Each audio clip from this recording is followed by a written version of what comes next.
You're listening to the Topco Business Unusual podcast. Now, the Business Unusual podcast. Learn from the greatest minds in business today.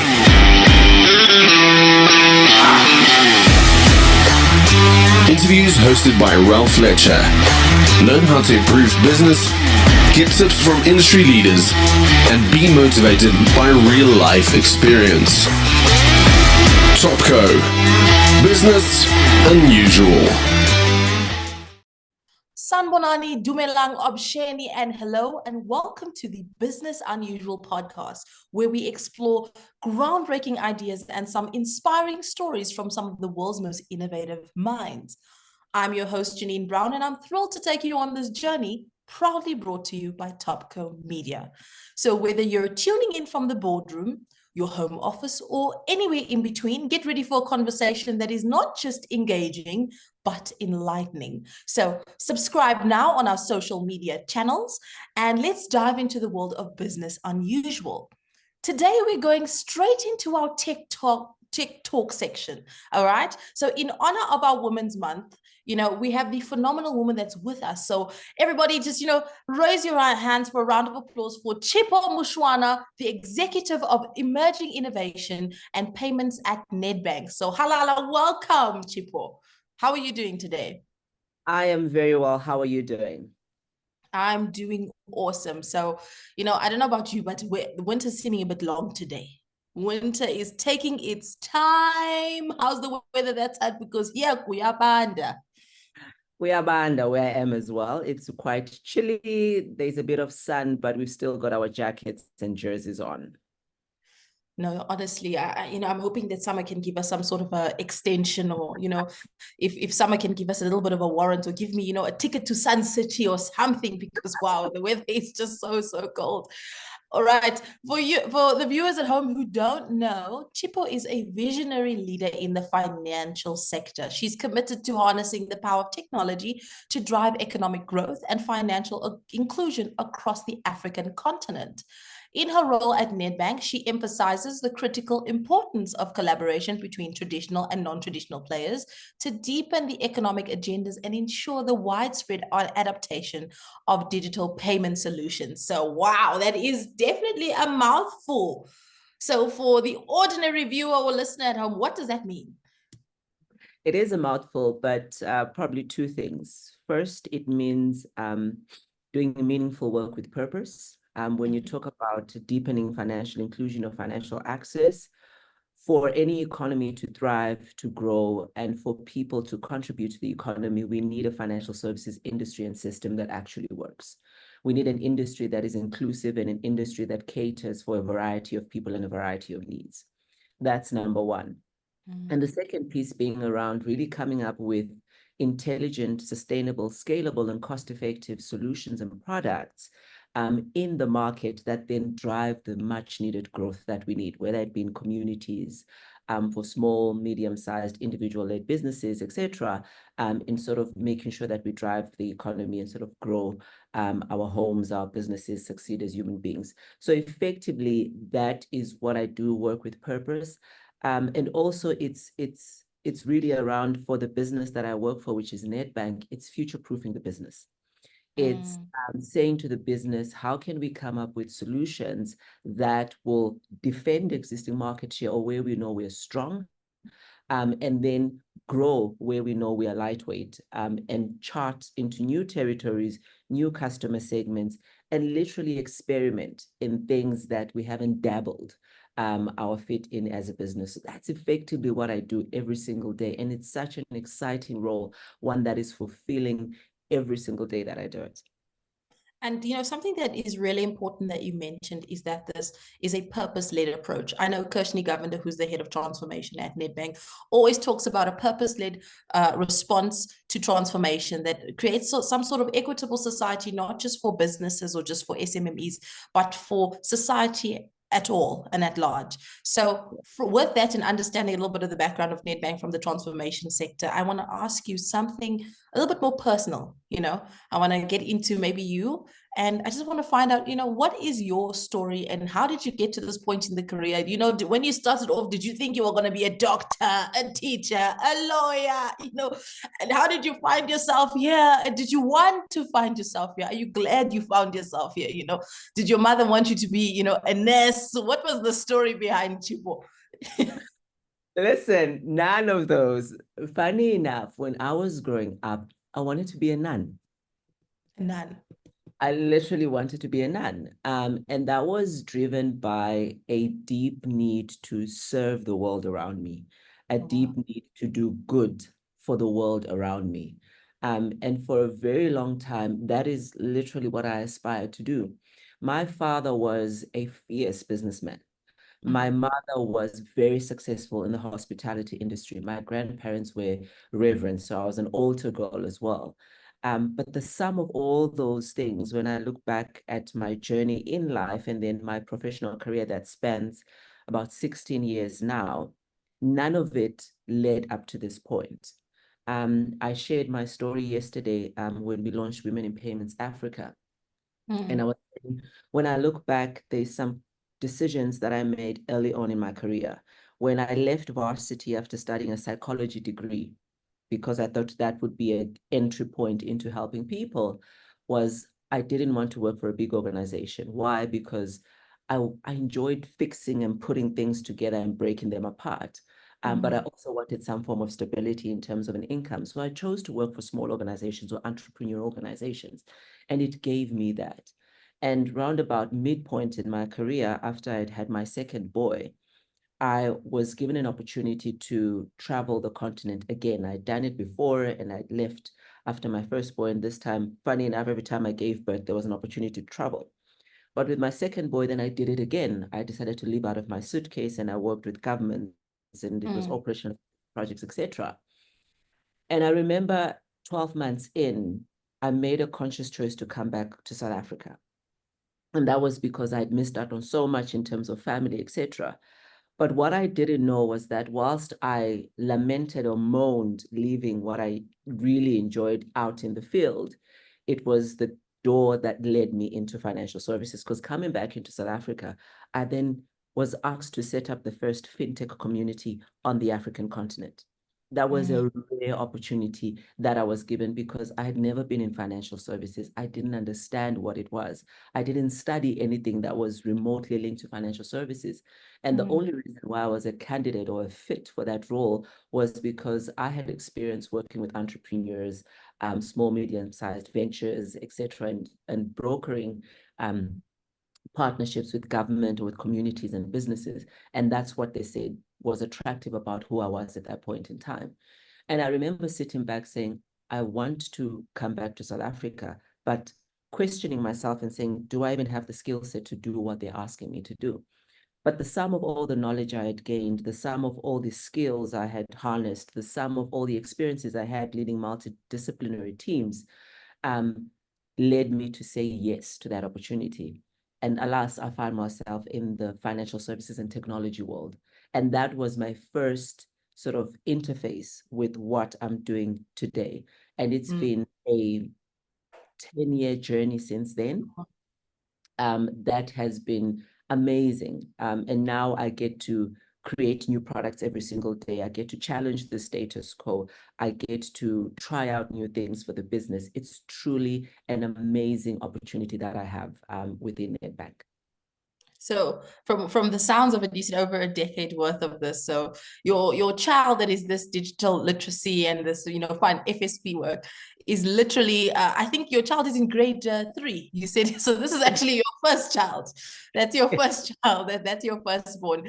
And something that I really enjoyed about your story is the fact that you said that you had to kind of reckon with yourself. You had to get to the point where you said, although I may not look like the fit on paper, I am the fit that they need for this role. So how do you, sometimes in circumstances, we, especially as women, when we're in roles of, authority or power, or when we're dealing with SMMEs, sometimes we feel like, am I the right person to make this decision? How do I make sure that I make an informed decision? How do you deal with that inner saboteur? And how do you balance, because sometimes we think it's an inner saboteur and sometimes it's sense, it's common sense trying to help you out. So how do you differentiate between the two in those moments, and how do you, reckon with yourself? That is such a good question. And you need to understand, or rather for me, the way that I look at it is affluence and influence are very important soft skills that work for me. The power and the authority that I have, whether it's in making decisions about business, product, about people's lives, hiring, etc., comes from a point of affluence and influence, not from a title. So you need to be able to wield power when it's necessary and demonstrate authority when it's needed. And that comes from a point of self-awareness and a point where you're settled in understanding what you can and cannot do. When I got into financial services, I was faced with that. I'm the smallest person in the room. I'm the least knowledgeable. I don't know anybody around me. I don't understand what everybody is saying. But I had to trust myself, trust my gut and instinct, only to the extent that it was backed by some form of empirical data in making the decisions that I needed to make at that point in time. That did not negate the amount of effort I needed to apply in coming up to speed and learning everything that everybody else took for granted and knew around me. And just immersing myself in the content, in the knowledge, in the nuts and bolts of what fintech is, what payments is, what is innovation, and bringing that all together is probably has held me in good stead. And that's why I say when I look back on it, everything I've done, it leads up to this point. It all just makes sense and it fits, because the role that I have is not something you can study for. There's nothing in varsity that you can study to. I haven't seen it. Unfortunately not. You can't.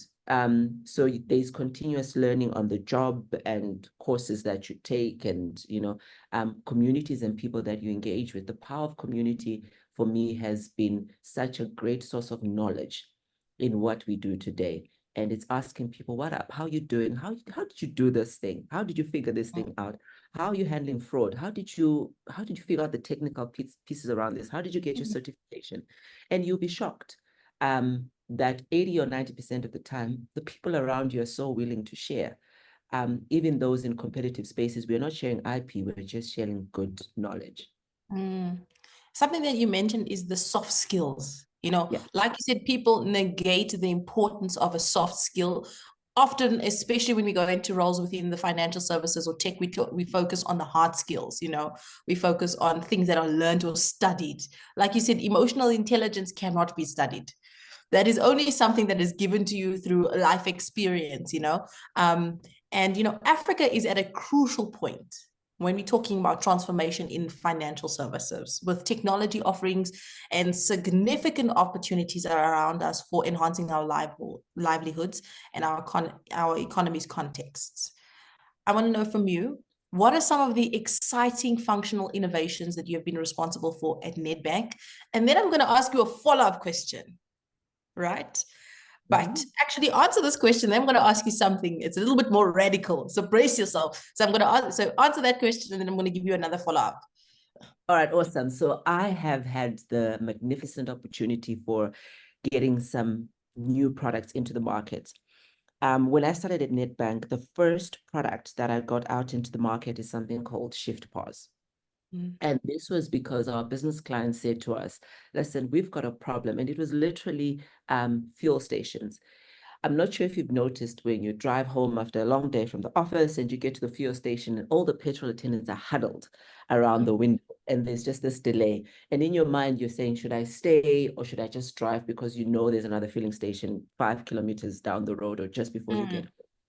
Believe it or not, that was a serious issue for filling stations, because that was typically during the shift handover periods or moments, they lost a lot of customers at that point in time because the petrol attendant had to go settle in, etc. So we came up with a solution called Shift Pause, which was a shift management solution that allows shift changes and shift handovers without downtime in the business operations. And we initially designed it for fuel stations, but now I see it in hotels, I see it in restaurants, and I'm like, hey, all right, it's actually That's working. you. That's you. So that was the first sort of innovation that we took out into the market. And then we tried one in between that and it failed. And I want to tell this story because that's part of the innovation journey. We don't talk a lot about the products that we try and take into market. Either they're too early, or either they don't work, or either they don't fit into the context in which you're trying to do them. And we've had one or two of those where we've gone out into the market and you're like, okay, we're a bit too early, or it's not working. And it was something called camera search. And it was really around enabling you to take a picture of something. I could be wearing a pair of shoes and you take a picture and you can scan very quickly where you can get that pair of shoes, how much it's going to cost, the different colors that are available, the stores where it's at. And that required large language models and generative AI, which was not there. That was not as advanced back then because you needed libraries and libraries of data to do it. And I remember we pulled it out because we said we just can't do it. Our database is just too small. But then we had the opportunity to do tap on phone, which was the first soft pause in the African continent and allowed South Africa to join 8 countries globally in piloting this thing. And effectively what it did is we said, listen, in South Africa, we've got a lot of side hustlers, we've got a lot of informal merchants, we've got people that cannot afford the point of sale machines. A point of sale machine at that point, entry level was 800, range going right up to 2,000, 2,500. And if you think about it, a lot of people couldn't afford those machines, but they needed to accept digital payments. So we went out into the global market and we did some scanning and we found a technology called SoftPOS. So effectively, you can convert your phone into a point of sale machine, which means you don't need to buy additional hardware. Wow. And so we did that, and it was a first in Africa. We set the benchmark and the standards from a certification perspective, and that's one I'm really, really proud of. It was still early in its time, but we've seen all the other banks come on board. We've seen a couple of other technical providers come on board, and recently Apple has launched its own soft POS about 2 years ago. Before, they never allowed anyone to sort of touch their NFC capability. And then we did Money Message, which was another first. Oh, wow. What it did is it allowed small businesses to request and accept payments via WhatsApp. We all know that we live on the WhatsApp streets. Everything happens on WhatsApp, right? And we say to ourselves, you know, small businesses struggle to invoice somebody to collect the money before they even deliver the goods. So on WhatsApp, I could say, hey, Janine, you owe me 100 Rand for the order that you made on the coffees. And I could send it to you in real time in WhatsApp. You could go through a 3-step process and you would pay with whatever card that you had on your phone, whatever card that was loaded onto your phone. And this was another first in South Africa because we didn't have anything like that. Now we've got 1 or 2 other guys that have jumped in and done that stuff. But I've also been privileged to lead PayShap in the industry. Oh, wow. About PayShap, which is an interoperable low-cost digital payment solution. So in South Africa, we had an issue that if I wanted to send you, Janine, 10 Rand, I couldn't do it digitally because it was just too expensive. EFT was costing anything 10 Rand, 8 Rand, depending on which bank you banked with. So sending 10 Rand was not economical, right? So we said to ourselves, how do we at an industry level come up with a low-cost interoperable mechanism that allows even the transfer of 5 Rand without needing to input account details necessarily. So PayShap is an industry-wide project. Nedbank and one other bank was first in the market to do that, and everybody else is jumped on board. So I could send you money today using your cell phone number, and you will get it in under 5 seconds. That's the SLA we have at an industry level. It doesn't matter who you bank with. It doesn't matter who I bank with. So the thing that I'm finding here, and the major part is the fact that it's accessible.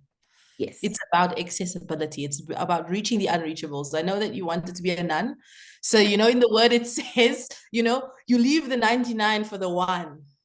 So that's what we're doing when we talk about financial inclusion within this perspective. We're leaving the 99, those who are, literate or who have access to those things. And we're saying for the one or the person who's been marginalized, how do we make sure that you are also able to have access. So I really enjoy the fact that there's so many innovations that I've, for some of them are the first time I'm hearing of them.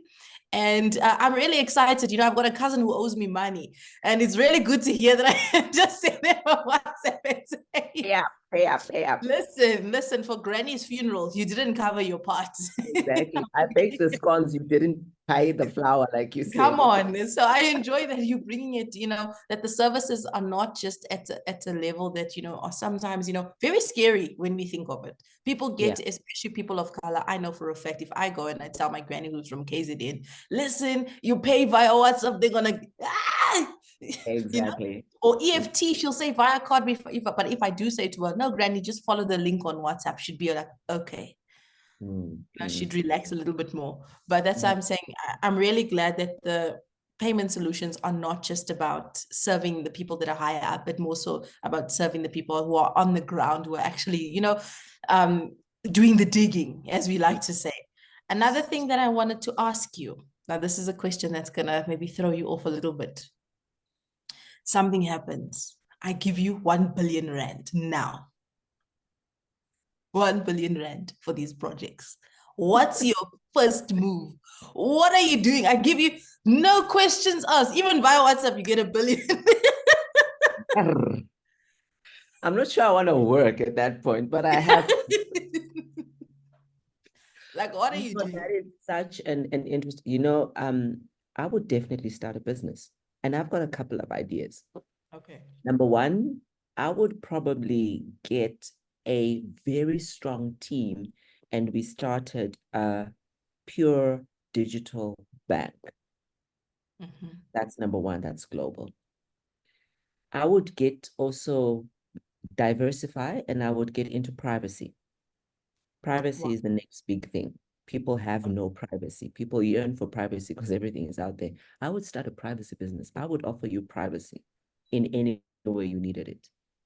The third thing I would invest in, and these are things I've pitched even into the business now, is biosciences. South Africa has got the richest DNA, what can I say, DNA type in the whole world. One South African looks like 10 other people across the world. That's how rich the South African DNA is. Like, you just check how we behave. Just see the I've seen that the Khoisan and the Asians, they somehow, I was like, but it kind of makes sense because the eyes and the face shape. So I understand. And I think also they say that ancestral Eve comes from South Africa. So I'm telling you. So for me, it's those businesses really, it's the richness of the data behind it to drive economic growth. And when you overlay financial services on top of that, payment solutions, then it becomes so much richer.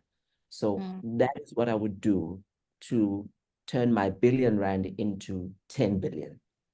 Oh, I love the fact that you didn't say, catch me in a yacht. I'm going down to Camps Bay. I love the fact that, most people would say, I'm out of here. I've had a nice time. So I'm really glad. I think also with regards to the areas that you spoke about, privacy. Privacy. I know a lot of people out there, especially when we talk about senior high level people who are doing funny things, who would love to just make sure that, they could have their privacy. They could have their privacy back, I think that definitely is something. If you're listening in, hey, if there's an opportunity for you. Business ideas for free. Take for them free. Mala 5 bob, please. please. So now we're approaching Women's Day. We're in Women's Month. This is the time where they say in Pride Month, companies are pink washing and, they're now putting the rainbows. Now it's time for humanity. And now we're gonna, we're gonna get hand creams and, you're gonna get free biscuits at the shops or, something, But I want to find out, what is your opinion around our current financial, gender gap? if we talk about it from that perspective? And is there a need for enhanced digital literacy? And what is the implementation like around that? What sort of technologies are there or strategies can we use?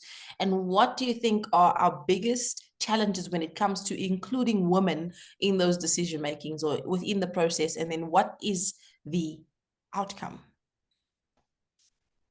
Beautiful question. So I'm not sure if I said this to you, but yesterday, I launched Women in Payments Africa. And Women in Payments Africa is a dynamic network that supports women across payments, financial services, banking, and fintech. And it seeks to empower, amplify, and showcase women that are doing amazing things within the payments industry. And that for me is step number one. And it's step number one because when I got into financial services, when I got into payments, I was like, where are the people that look like me? Where are the people that are running the businesses and taking kids to school?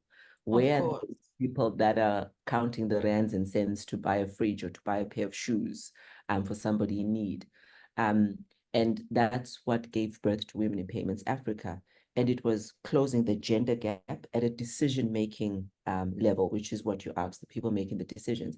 How do we get into the rooms where decisions are made about where budgets are spent in terms of products and solutions? Why? Because our ability to be empathetic as women is that much higher and stronger. And more so now in the world, we need that level of leadership, that type of leadership, and that method of thinking for us to have products and solutions that are going to be truly inclusive and that are going to be sustainable and that are going to be accessible. So it's something that I'm extremely passionate about. There's a lot of work to be done within the financial services space. There's a stat that was done by, I think it was the United Nations or the World Economic Forum, but it said it's going to take us 99 years to close the gender gap within financial services. The current rate at which we are going. And that includes, that's a global scan. So if you think about it and say, if it's going to take us 99 years, I don't have 99 years in this career or in this role. So we need so many of us to take our place and drive the much needed change at every level in every way possible. And we have no option but to succeed because we have to do what we need to do. So passionate about it in the work that I do every single day. It's all about humanizing financial services.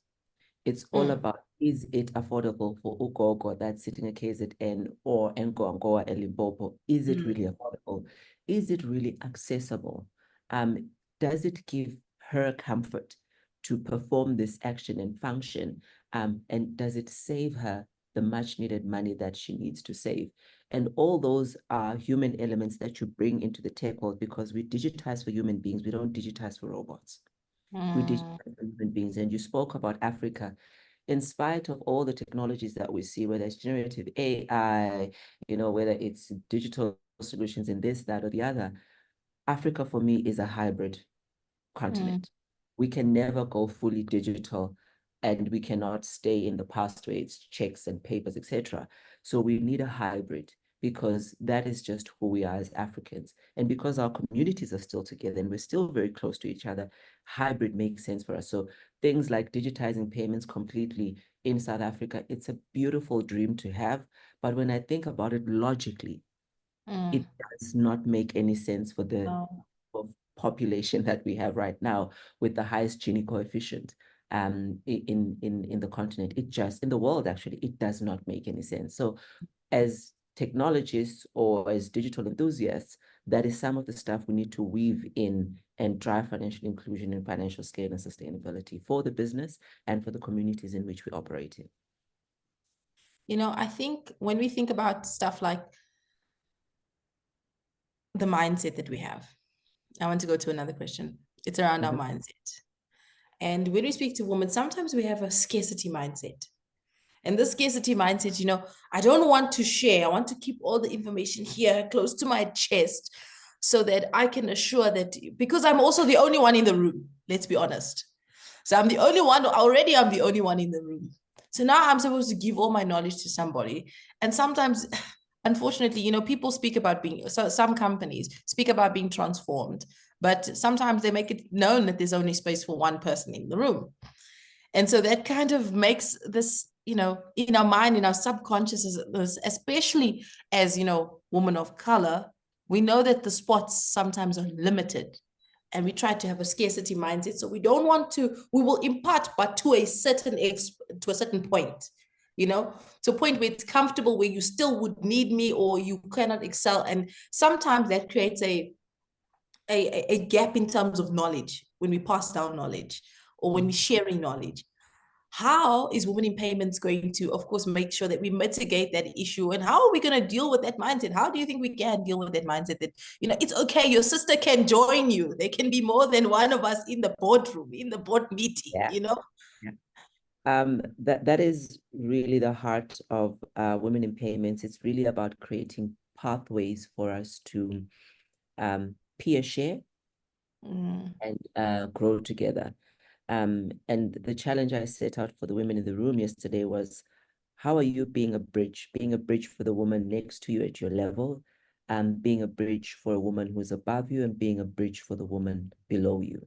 Because that's effectively what it's all about. Unless we have collective action and we galvanize and rally behind a common cause like women in payments or women in this and women in that, we're not going to have the critical mass that is needed to shift the dial and move the needle, because decisions about how many seats are available are not being done by us. That at that point, when I get into that room and I'm the only female and the female of color, I have been given an opportunity. I have not been given the chance to shape. So it could be, Chipo, we're going to make you the CEO of this, but this is what we expect you to do. Who made those decisions about the role and the form and the structure which it takes? It wasn't me. Maybe it doesn't fit into my personal life at that time. Maybe it doesn't align with my values, but we take up these roles. And like you say, when you get into that room, then you have this scarcity mindset because you're constantly feeling like you need to fight or defend because you're the only one. So it's about, how are you a bridge? Bring more people in. It's going to take time because this is a systematic change. But guess what?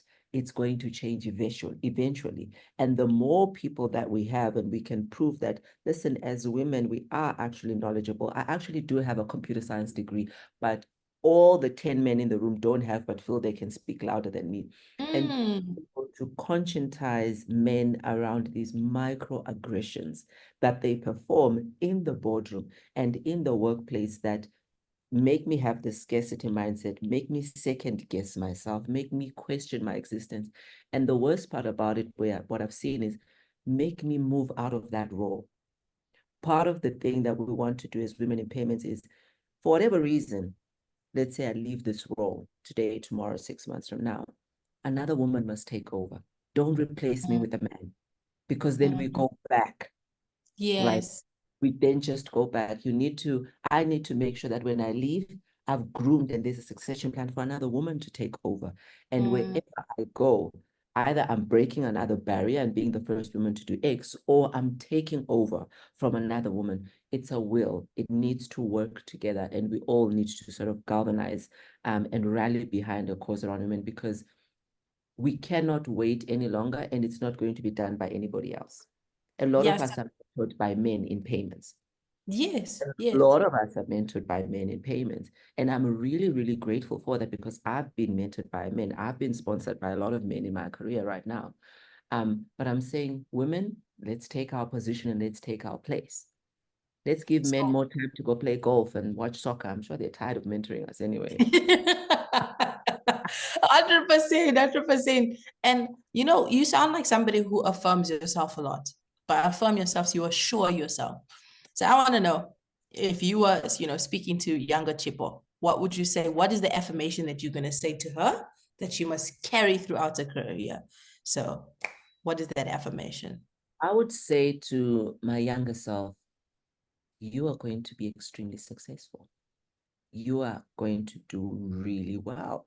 You are going to break barriers. Why? Because you can. Because the opportunities are all around you. And you speak about affirmations. They are so important, because the inner voice in you is actually very loud. It's a very loud voice. Yeah. And if you don't take care of what that inner voice is saying, because the inner voice determines how you show up externally. 100%. And even when I was young, I remember I always used to say to myself, Chipo, you're actually an important person. You're like VP. You are like VIP. You're like, and You're the that reason why you girl. do that is because you need to show up in the world a certain way. And I cannot show up um as a winner, or I cannot show up with an abundance mindset if I'm coming from a point where I'm second guessing myself, if I'm coming from a point of fear and not of love. And what you talk, when you do affirmations, it's self-love. It's like hugging yourself. So when you come from a point of love, you're confident, you're courageous, you're bold. And even when you make mistakes, which you will make a lot of mistakes, you're just like, listen, I'm back up again. I'm trying this thing again, or I'm going to try that now because I absolutely know that I can do it. So that affirmations piece for me, I still do it today because I still second guess myself. I still ask myself, can you, will you, will it work out? But I look around and say, you have no option, girl, but to make it. You have no option but to succeed. So whatever you need to succeed, go out and get it. Is it a team? Is it knowledge? Is it skills? Is it money? Is it partnerships? Is it whatever it is, go out and get it because you need to succeed, not just for myself, but for people around me, for my kids, for the young girls who are 14 and thinking, what am I going to do? How am I going to do? How am I going to get there? For me, having a legacy mindset also creates this energy in you that makes you get up and do amazing stuff and just get stuff done.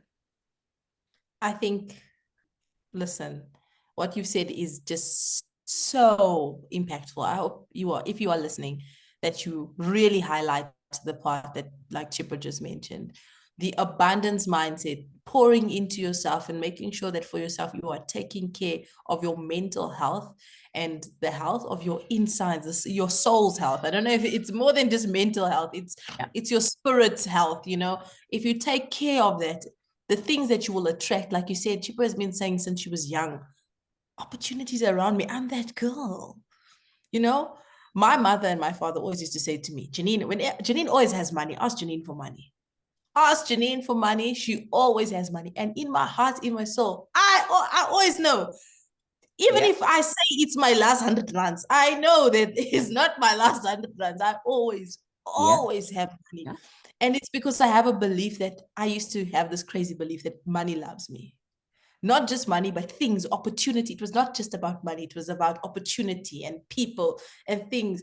And I used to say, it just loves me. I don't have to fight for it. I don't have to labor. I don't have to make it hard, that it's going to come to me. And that it came easy, if I can be honest. For the most part, it came easy because I guess I started training myself since I was really young to do it. Similar to you, where you knew you were a VIP.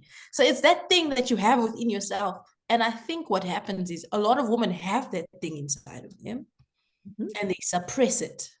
And they say, no, you were wrong. You were wrong. No. You actually, you're not worthy of that lifestyle. You're not worthy of that opportunity. You're not worthy. So actually that thing that you were feeling inside, that calling that you feel inside, remove it.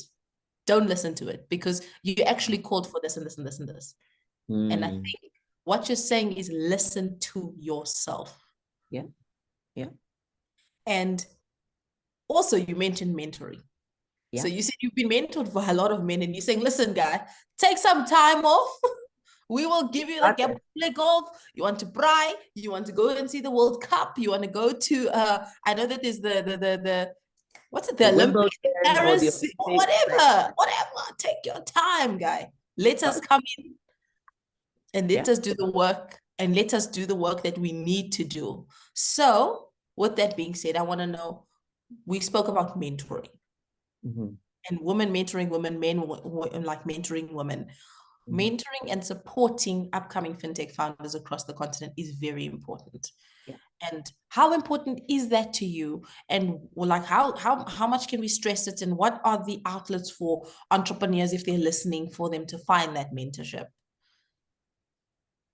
It's extremely important, and mentorship takes different forms and different shapes or different structures, so to speak. Whether you're a mentor or you're a mentee, you need to understand what the need or the requirement is, because that's extremely important. And then that will speak to where you're going to get that type of mentorship. It could be that a Chipo has got an hour every week for the next 2 months, and after that I can, right? And how do I make that available and accessible to fintech founders, to young and upcoming young girls that want to understand or want to start businesses, and be fully engaged in that process in sharing the content and the information. The one thing I always also say to mentees is you need to understand that when you have an opportunity to be mentored, especially by somebody that you've probably been waiting to be mentored for a very long time, you need to show up. Because when someone decides to spend time, energy, intellectual capacity, and knowledge with you, do not take that for granted. And a lot of young people don't understand the value of mentorship. There's a lot of talk about, I want to be mentored or I need to be mentored, but you just don't show up. You don't even show up for the opportunities that are given to you. If I'm going to go out, Janine, and vouch for you as an individual and say to my business that is filled with men who are second guessing me, and I say, listen, there's this girl called Janine. I want to bring her in. I want her to run this project, and boom, boom, boom, this is what she can do. And then you come in, but you don't show up, which means you don't deliver. Do you know what that means? Not only for you, but for me, the person that sponsored and has mentored you and has spoken on your behalf and put my head out on the block for you.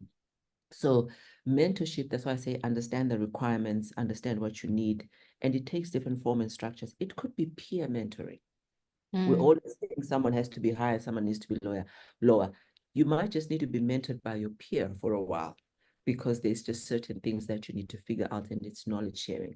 And that's absolutely fine as well. I love working with fintech businesses. I love working with entrepreneurs. It's part of my life's work or my life's calling. I will never stop doing that. It doesn't matter where I am. I'm always there like, let's do this, let's figure this thing out. And I'm always, I've got 3 hours for you. Come in, let's do this thing. And we do it. And sometimes let's just grab a coffee. And one thing about being an individual, whether you're exposed, etc., is, sometimes you can have a coffee with somebody and someone will share something and you just give them an idea. To you, it's just a simple idea. But you could come back 6 months down the road, this person has implemented this, and you're like, what? I had no idea this would turn out like this.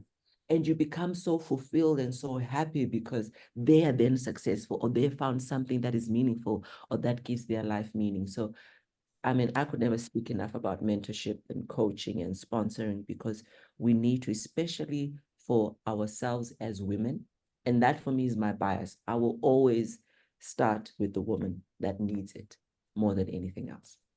And when we speak about the mentor, like the mentees that are listening, or people who are looking for mentors, and they're saying, listen, Chipo, I want to get a hold of you. I want to be mentored by you. Some of the things that you've mentioned resonate with me deeply. How do they get a hold of you? If they do want to get a hold of you, how do they get a hold of you? Do they connect with you on LinkedIn and take it from there? Yep. A lot of mentees have come through LinkedIn. So let's do it through LinkedIn. But I'm going to say to you, I'm going to ask you to be, what do you want? And what do you want to achieve? Don't blabber. If you haven't figured it out, let's not have the conversation. This is one skill set you need to learn. I always give the first meeting, and the first meeting for me is a judge or an indication of what kind of person you are and what I'm going to give you or not give you. So be prepared, come in ready, be very clear about what you need. It could be me, and if it's not me, I will find somebody who I think would be happy to help you, or is able to help you, because maybe I don't know. So LinkedIn is the best place to find me. Amazing. So guys, please connect with Chipo on LinkedIn and she'll make sure to get back to you. But as she said, please have a game plan. Don't, hi, how are you? I hope you're having a good December holiday. Let's get to the point, get to the meat and potatoes. Tell her, I'm here for this. This is what the thing, this is the value. This is what I'm bringing. I need you. And take it from there.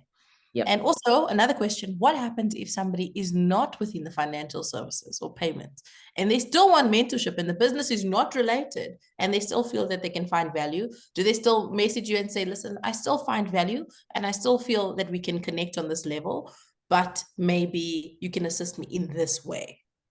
Yep, it happens a lot. Business principles don't change. Industries might vary, but business principles don't change. So the content is the same. It's just the way in which it's nuanced towards your specific need or my specific need. So any industry, it's pretty much the same. Amazing. I hope you guys have heard free for all. I'm joking. I'm looking at you like, what? Free for all. I'm joking. I'm joking. Please, guys, let's maintain respect. Please remember to connect with Chipo on LinkedIn and she'll get back to you. Please make sure that when you do connect with her, you're not just dwindling about, you're telling her what is your vision, your mission, and what you want to achieve through your partnership with her. So those three things, and then she'll take it from there.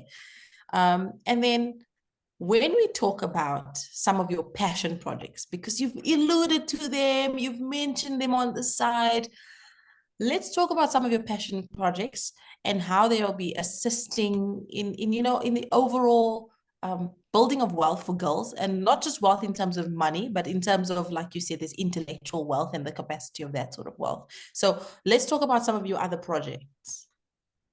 So when you talk about wealth, you're right. It's not just about money, mental health, peace is wealth. And for me, supporting the female agenda is part of my passion projects. It's really like I say, this is my life's work. So wherever I find initiatives, and I've got a couple of friends who are really amazing that have started amazing female interest initiatives, and I always participate. I always participate because when I look at the young girls, I say, that was me not so long ago. That was actually me. And I didn't need a lot to unlock the potential that was sitting in me. I didn't need a lot. But all I needed, or all I got at that point, was someone who just said, listen, you can do this. I'll walk with you for a little bit. And working with different NGOs in the STEM, I mean, through Women in Payments, we're working with one of the big card networks, and we've got girls in STEM that we're supporting. We go to a couple of schools across the country and speak to them. Some structured mentorship programs that I get involved in through incubators and accelerators, and some of the other stuff that we do with other women, where we just channel our energy and our sort of knowledge that we have through virtual setup sessions. There's so much stuff that we do. And I always say, there's so much stuff that you can give back to. Anybody give back. Do you know you could give back at 15? We think that those people, you can give back at any point in your life, and having that heart of giving back and being grateful attracts so much more. Come on. So don't just be, give me, I want to take. Also give. It attracts so much back to you. So passion projects galore for me. Female interest platforms, initiatives, even about mature women, and just because you go through a lot as a woman in work, in a personal life, etc. And people think you've got it together. You might actually not have it together. You might be at your lowest, but you don't look like it because now you've got nice clothes and a bougie handbag, but you're falling apart inside. And for me, when I think about some of the female interest platforms I'm involved with, it's also around that. Like I said, peace is wealth. How do we give peace in the midst of everything else that you have to deal with, in the midst of all the responsibilities, where you are the go-to person, where you are the person making decisions, where you are the one who's giving? You need a place where it's safe and you can just withdraw. And I think a lot of the times when it comes to SMMEs or it comes to entrepreneurs in particular, when we look up to someone or we look up to a mentor, we definitely think they've got it all together. We're thinking because Auntie's got Louis V and she's dressed well, and that Louis V came with a headache, that Louis V came at a price. Came with a tummy ache. It came with a tummy ache, you know what I mean? It came at a price. So I think that we shouldn't neglect that also when it comes to the mentor. Yeah. there is a lot of, like you said, decision making and pressure that is on their shoulders, because not only are they trying to make sure that they are succeeding, a lot of the time they are problem solving for everybody. So Yeah. everybody's coming to you looking for answers, and sometimes you're thinking, because currently I'm an entrepreneur and I have a company and I've got over 15 employees, right? Mm-hmm. And they're coming to me and they say, Janine, this is wrong. And this and this and this. And you're thinking, in your heart of hearts, you really want to run away. You want to run up to the hills and you want to scream and you say, sometimes you honestly just want to say, I actually don't have the answer. I actually Exactly. don't know what, like, I actually, if I can be honest, I don't know, and I don't have the answer.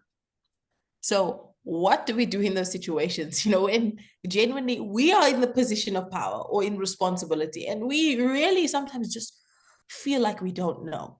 What do we do? Firstly, understand that being in that position alone is a gift. It's a gift. And because it's a gift, for me, I'm a very spiritual person. So I go back into myself and I go back to my source, which is God. And I say, Daddy, I don't know what to do here. I have to make a decision and I genuinely don't know. And it's interesting because wisdom is the ability to apply knowledge at the right time in the right place. Every day I pray for wisdom for today, because I don't know what I'm going to face. I didn't know what this podcast was going to be all about, but I trust in that moment that there's going to be an abundance of wisdom to make the decisions. And for me, there's a small, still voice that says, do this. And I always look for that small, still voice. And I always look for the peace that comes with that small, still voice. Until I've heard that voice, I hold off on making decisions. That's the other thing we don't do. Just because someone has come and put you in a position to make a decision, if I'm not ready to make the decision, I'm not ready to make the decision, right? For whatever reason, either I don't have the answer, either I'm searching, either I'm looking, or whatever I'm doing. And so sometimes when you're in that leadership position, you rush to make a decision, then you make the wrong decision. Don't make the decision until you're confident that you can deal even with the consequences of that decision going wrong. Yeah, Hold 100%. back. So that's that. There's a lot of that needs to happen, and tap into the community around you. I don't have to be in the same industry as you to call you and say, Janine, I am sitting here at Nedbank. I also have 15 employees, and guess what? This is what's going on. How did you deal with it? Did you ever go through something like this? And you'd be like, listen, that was me last month, or that was me a year ago. This is what I did. And communities are extremely important for that. And know who to go to for what. I think the knowing who to go to, I sometimes I give up. I call my auntie. Just like you call your mom, I just call my mom or my auntie. I'm going to be so real. I phoned them and I said, this is what happened. Or, sometimes, especially when you're an entrepreneur, you're facing things for the first time. When you're starting in your first 5 years, it's the first time you're hearing somebody stole from the business. It's the first time you're hearing somebody breach the trust and they're talking to the client and it's time to steal the client, So you're saying, your blood is boiling, you think, and, there's many times I found myself personally at the side of my bed on my knees, where you just say, I'm tired. Clearly, this is this is above me. I always say to God, this is above me. They need a manager, and you're the manager here. They need the CEO. Yeah, I'm the face. I always tell God, I'm the face, but you're the CEO. So they need the CEO to come in and make a decision. So CEO, when you're ready, I'll do what you say, but talk to me, because I'm here and I'm tired and I've had enough. And I say to you with 100% of certainty, I've never been guided wrong. I've never been misled or led astray, or you'll find that it'll just miraculously unfold. Yeah. Because I had a feeling that one of the employees was doing something, and I said, God, you know what? The most amazing thing about people is they will show themselves. I said, I'm not going to go and chase this person or go and find or snoop. And I said, God, let it, come, let it reveal itself. And it did. The person came and showed themselves open. I said, wow, I was even surprised. I was taken aback. I was like, so brazen. And that is because I listened. Because if I was to action or before the time, like you said, or if I was not to pause I would have actioned at the wrong time and I may have made the wrong decision. Yeah. But Yeah. I took a moment of pause and Yeah. I listened to that guidance system. Yeah. We were able to make the correct decision and mitigate risk. Because that's what happens when you take the time to pause, you are mitigating risk. Exactly. Exactly. So I think we've definitely spoken about a lot, but Yeah. you've had over a decade of experience in fintech. Yeah. As I mentioned, your child is in grade 3. Or grade 3, standard 1, the child is starting to talk, is asking, Mommy, what's going on? What would you next? say? Pardon? What next? Where are we What going? next? Where are we going, Mommy? I'm understanding. I see my cousins, they're pre-teens, they're growing things in the front. What's going on? Where am I going? And I say, what would you say has been the greatest disruptors in the space in 10 years? So what do you think is the biggest disruptor that you've seen? The biggest disruption we've seen, particularly on the African continent, from a technology perspective, and there's a couple of technologies we can talk about. Definitely generative AI, we're beginning to see it. It was the abundance of data before, but it's not just the data, it's the crunching of the data and what you actually do in terms of decision making and future-proofing the business.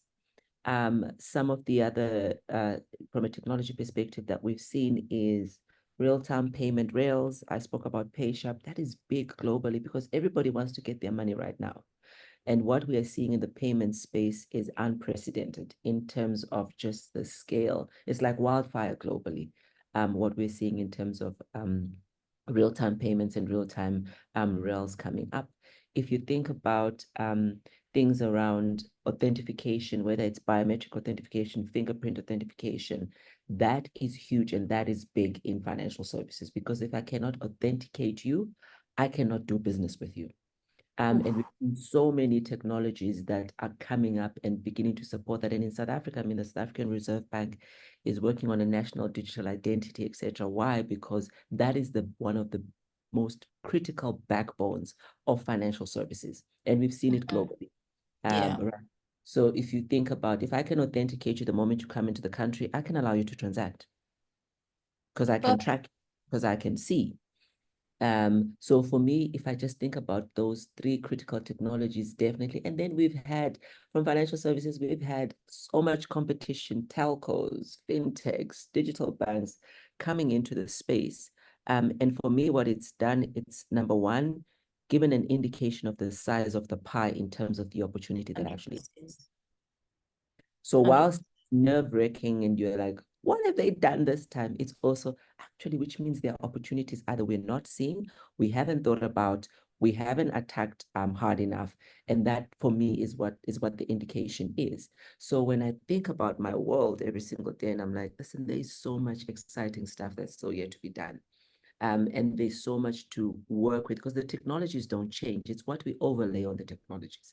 It's the kind of products and solutions that we build on the technologies. People talk about blockchain and I'm like, okay, it's fine. There's certain things we can do about it, but it won't change. You can talk about central bank digital currencies. I'm like, yeah, we've got projects with the SAB and national identity, but will it really change? No, but will it serve maybe wholesale banking and businesses? Yes, it probably will. So being able to sift through the noise or sift through everything and understand where the possible pockets of opportunity are, for me also becomes critical in this game. Yeah, I agree with you, especially because you're saying, some things are just a fad or a trend for the moment, and some things are actually going to be beneficial in the long term. So being able to have the foresight, or not even the foresight, the critical thinking to see whether or not this will be able to be applied within a long-term space rather than just a short-term fix that we're using because it's now, popular. But I now want to go into our rapid fire game round. Just to wake things up, just to wake things up so that we can make sure that we are live again. So I'm going to, for this rapid fire round, in this game, I'm going to say a word and you're going to give me the first thing that comes to mind when I say the word. So if I say apples, you're going to say? Food. Food. You see? First thing. Okay. Yeah. So you see, just like that. So you're going to think about the first thing that comes to mind, and I'm going to give you a few seconds. So you're not going to have long. Okay, so you're going to have like 10 seconds in between each, or 5 seconds. Let me make it 5. So you'll see me do this. Okay, cool. Right. So are you I'm ready? so ready. Let's do it. Okay, it's going to be quick. So woman, Empowerment, AI, big data, fintech, possibility and opportunity. Africa. The world is my oyster. Oh, mother. Care, Oh, digital literacy. imperative. Chipo. Me.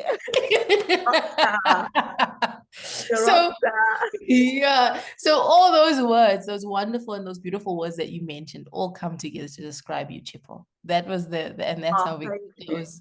Thank you. All of those wonderful words, the first thing that came to mind, those all describe you. That's beautiful. Thank you.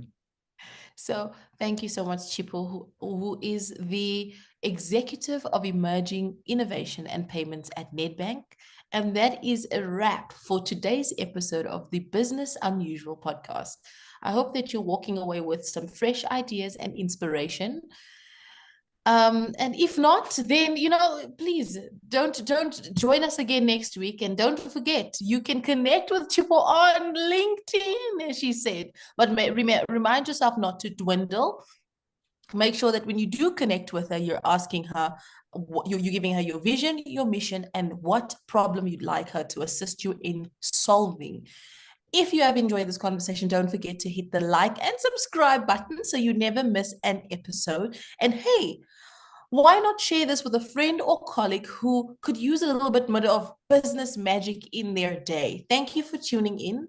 And until next time, keep thinking big, stay curious, and remember to keep doing business unusual. We'll catch you in the next round. My name is Janine Brown, and this has been the Business Unusual podcast with Topco Media. Thank you.